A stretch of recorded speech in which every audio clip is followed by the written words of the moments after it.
Good evening from New York. $33 billion is not enough. That's the verdict from House Speaker John Boehner after being invited this morning to a negotiating session with President Obama and congressional leaders at the White House tomorrow. Boehner released a written statement this afternoon saying, "I've made clear that their $33 billion is not enough, and many of the cuts that the White House and Senate Democrats are talking about are full of smoke and mirrors." This is the first time Boehner has publicly rejected the $33 billion number. As of Friday, he was still not publicly taking a stand on the compromise Democrats claimed Boehner had agreed to in principle. There is no number. There is no agreement on a number. We're going to fight for the largest spending cuts that we can get. The $33 billion in budget cuts that Boehner is now rejecting happens to be $1 billion more than Boehner himself originally proposed 2 months ago before being forced by the Tea Party into doubling his proposal. Boehner signaled that he will fight on the controversial riders, such as defunding Planned Parenthood and NPR, saying there will be no agreement on a number until everything, including the important policy provisions from H.R. 1, is resolved. But Senate Democrats have already said many of the ideologically driven riders, such as defunding Planned Parenthood, are deal breakers for them. The Congress has until Friday to pass a compromise budget bill and avoid a government shutdown. And two new political and budgetary complications are looming. Tomorrow, House Budget Chairman Paul Ryan will unveil the Republicans' 2012 budget proposal, with cuts far more drastic than the ones being debated today. And Treasury Secretary Tim Geithner warned congressional leaders today that the United States will hit its debt limit no later than May 16th. The Congress has never failed to raise the debt ceiling whenever necessary because the economic consequences for the United States and the world economy would be devastating. We now have 6 weeks to discover if this is the first Congress in history that does not understand that. Joining me now, Congressman Anthony Weiner, Democrat of New York, and Congressman Phil Rowe, Republican from Tennessee. Congressman Weiner, the Democrats have compromised beyond the point of John Boehner's original proposal of $32 billion, all the way down to $33 billion in cuts. Have the Democrats kind of been bargaining with themselves now all along, and now are you going to have to compromise even more between the $33 billion and the $61 billion that some Republicans are calling for? Well, you know, the problem is right now there is this internal conversation going on between Speaker Boehner and himself, apparently. He agreed to 33. Now he wants to have more. He wants to tell NPR they can't be in radio, Planned Parenthood they can't be in family planning, and I guess he wants to tell the Environmental Protection Agency they can't regulate the environment. But at a certain point, you have to realize what's going on here. The straw that's stirring this drink are the Tea Party nihilists who just want the government to shut down. And, you know, one of the things about being Speaker is you've got to lead. I don't see Speaker Boehner doing that, so I think we're going to have a government shutdown, and my Republican friends are going to get what they want. Congressman Rowe, are you happy to have the Tea Party lead the Speaker in the direction of more cuts? No. Look, Lawrence, first of all, you made a great intro into this segment. I thought it was terrific. You pointed out that the debt crisis that we're in, will reach May the 16th, I think you said. Mm-hmm. Your description was really good, and I think you laid out the narrative of why we have to have these cuts. These, to let our viewing audience know that the amount of money we're talking about is 4% of a $1.6 trillion deficit. And this is not a Democrat or Republican issue. This is an American issue. And this issue is imperative that we fix it for the future of our children and grandchildren. And I know Anthony Weiner and I probably don't agree on a lot of things, but I think he wants to be the mayor of New York, and I think he'll agree on that. But cities have to balance their budgets. Families do every day. I went home and talked to families this past week, and they're struggling to make their budgets meet with gas being $4 a gallon. They expect the Congress and us to do the same thing.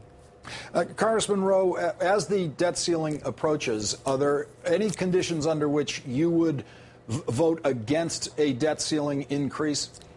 You know, I think, I guess when you put it that way, yes, any condition. But I think no one, Lawrence, no one wants to shut the government down. I've looked at this very seriously, and it's not a good thing to shut the government. And I think, in all honesty, the Republican Party we were elected in November to help cut spending, and we've had some help from our Democratic allies and friends. They understand that we're heading toward an impending debt crisis. And I know you were chief of staff for the Senate Budget Committee. You understand the budget as good as anybody on television, and we can't keep going the way we're going. I don't know what's the end point if you keep spending trillions of dollars that you don't have. Congressman Weiner, can you make an offer to Congressman Rowe right now where you think you might be able to close this negotiation? Oh, I think so. If this was about, and Congressman Rowe's a reasonable guy, but right now we're focusing on 14% of the budget. Look, I was the author of more amendments to cut the budget during the H.R. 1 being up than any other member of Congress.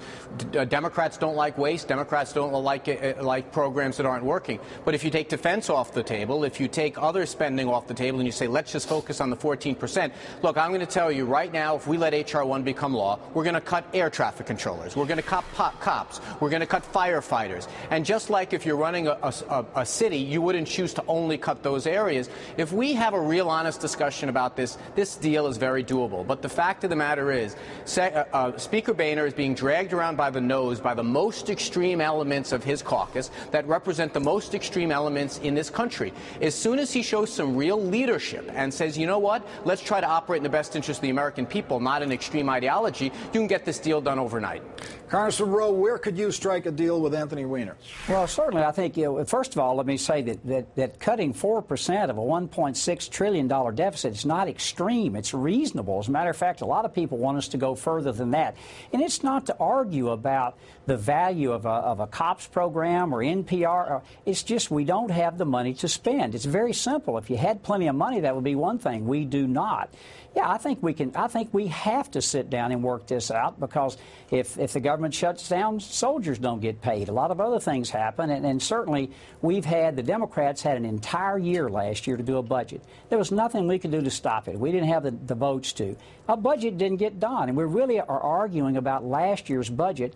We're going to have to start concentrating on 2012's budget. So, Congressman Rowe, when you say we have to sit down and work this out, it sounds to me like you're saying to Anthony Weiner, it doesn't have to be H.R. 1. It doesn't have to be the full package of cuts that the Republicans already passed in the House. It can be is something between that and the $33 billion that they're at today? Yeah, I think you'd have to look at it. And certainly one of the things that we did add was defense. Here's the thing that hasn't been brought out in this discussion so far. Discretionary non-defense spending. That's the money that we have, parks, the Department of Transportation, and so on. That is up with the stimulus money over 80% in the last 2 years. Don't tell me we can't cut the money out of there when we've had that huge increase in spending, and without the stimulus, it's up 20%. The county I live in is having to cut their budget by 5% right now because they don't have the money to pay the bills. Congressman Weiner, your response? Well, all I can say is fully 1/3 of the debt that Mr. Rowe cares so much about came from one place: wars that weren't paid for in Iraq and Afghanistan. That's the Department of Defense, and yet we're not having a real conversation about cutting those things. Look, the fact is that Mr. Rowe will say right now, we'll debate choice later on, we'll debate EPA policy later on, let's try to get a reasonable budget right now. He might agree to it, but Boehner refuses to. They are too busy doing ideology rather than doing the people's business in the House and the Senate. And anyone will tell you that if you want to bog down this process with things like whether you're going to fund click and clack and wait, don't tell me, you can do it, and that's what they're choosing to do. I got to tell you something. Follow me now. Many elements of the Republican caucus that Congressman Rowe works with every single day want to shut down the government. They have said as much, and they're going to get their way. But when it happens, I hope every one of your viewers looks at those Republicans and say, okay, we sent you to Washington to solve problems, and you're making things worse. We're going to get rid of you. Congressman Rowe, you were nodding in what looked like what might have been some agreement with what Congressman Weiner was just saying. Maybe you called me off guard. Okay. Lawrence, what I would say is that The Senate Democrats have now had weeks to work out something. The Republicans passed a budget, CR, sent it over. This is 6 CRs we've done, not 1 or 2 or 3, 6 of them.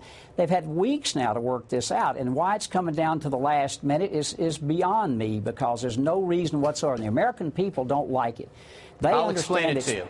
Well, I can explain it to you. I guarantee you I can explain it, too. They spoke loud and clear on the 2nd of November. They were tired of the spending, and they sent the people up here, the representatives up here, 87 new Republicans, to stop this crazy spending that we're doing. Well, I'll explain it to you. They agreed at a $32 billion cut, which is a very substantial cut.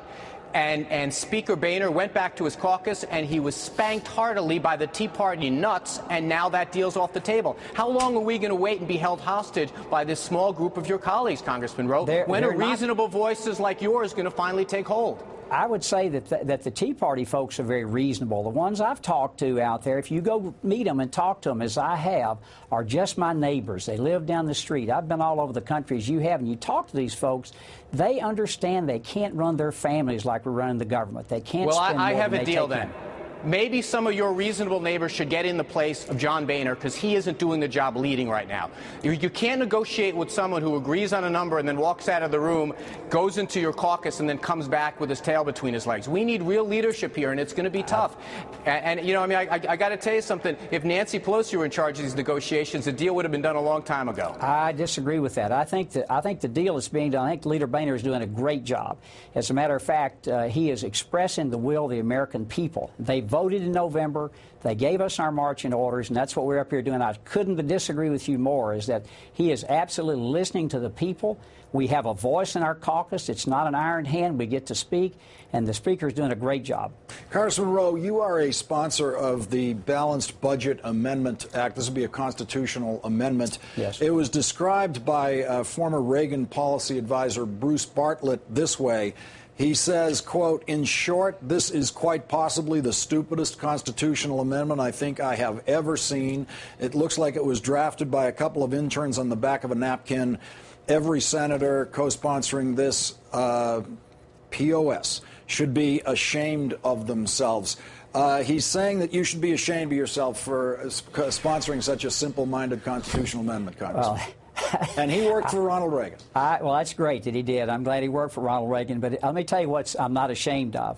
I'm not ashamed of balancing the budget as a mayor. I'm not ashamed of balancing the budget in my home. The state of Tennessee balances its budget. And we haven't never shown that the Congress of the United States has not shown the willpower to balance the budget. And I think we're going to have to put it in the Constitution so that if this particular Congress leaves and it becomes more where they want to spend more, they can't do it by law. I don't see any other way to do it. Congressman Weiner, is there any other way to do it? Well, having it in the Constitution doesn't stop the Republicans from trampling all over it. But let me just say this. Look, we have to get my Republican friends to transition from their successful 2010 campaign rhetoric to the idea that they're governing now. They're in charge. They've got to show some reasonableness. Having compromise is not a vice, but you've got to decide what they want to be as a party. Are they the reasonable conservative party, or are they the party that wants to put their hands in every bedroom, wants to get involved with NPR, wants to defund the EPA?